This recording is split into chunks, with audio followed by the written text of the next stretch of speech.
What would you do when the bills started to inch toward meeting the sales? Yes. A direction you don't want to go. But it's a lot of folks, that's when they start to contemplate, am I doing the right thing? Right. Do I need to sell? Do I need to start going through my exit strategy? Right. That's probably step Z. What's step A to start bringing that back? Step A is to first take a look and see what's going on. Yeah. Is this something that can be turned around? Is this because your product is old and stale and you need to come up with a new product or a new service? Right. Do you need to pivot?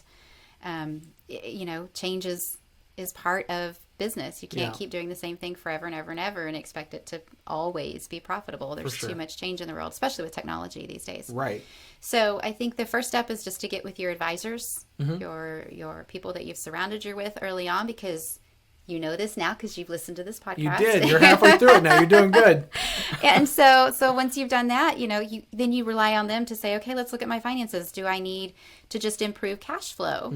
Or is there like an accounts receivables issue? Am I just not collecting as quickly as I'm supposed to? Should I be collecting something up front instead of waiting for all of it? Sure. Some of those things can improve the way things look. But if sales are just declining overall, then the question is, do you need to pivot or do you need to get out? Well, I think that's the thing as you're just doing business and the grind starts to happen. It's the day to day, and you get to a point where you're staring at this sheet at the end of the month, because a lot of times business owners are only looking at it at the end of the month. Yeah. And those months become years, and all of a sudden you start blaming the public because, they're just not, people in this town just aren't buying from me anymore. I don't understand why. Mm-hmm. There's a reason it's called ownership, because you have to own it. Good point. It is definitely you and something you can do to change it. It's got nothing to do with, the people in this town hate me. Mm-hmm. Come on.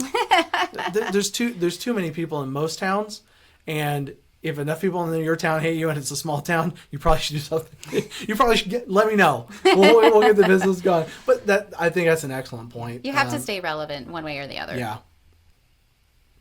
Who are these people over here? Mm-hmm. They're getting their flowers or McRibs from somebody. Yes, they are.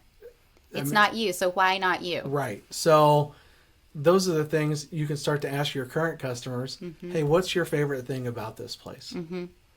Hey, what would be the reason that you wouldn't use us anymore? Mm-hmm. It's a scary question, but the answer you get is so valuable. Yeah. And what can we do better? Yeah. You can start to pivot before it becomes a problem. Yes. And customer surveys, I'm glad you mentioned that. Customer surveys are probably the number one thing that you can do to find out if you're on target or if your target is moving. Sure. And so if you are regularly doing surveys with your current customers, right, then you'll know before that big curveball hits that things are trending downward before the cash follows. Right.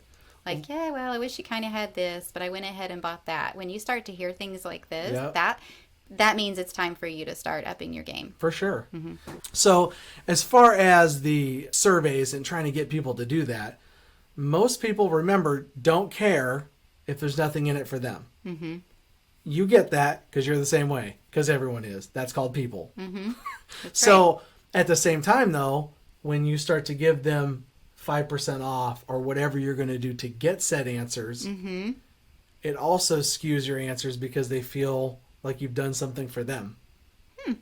So you have to be real careful what you're giving. It has to be enough where they'll do it. Right. But not too much where they feel indebted and you get a bunch of garbage answers. Right. So keep that in mind as you start to put all that together.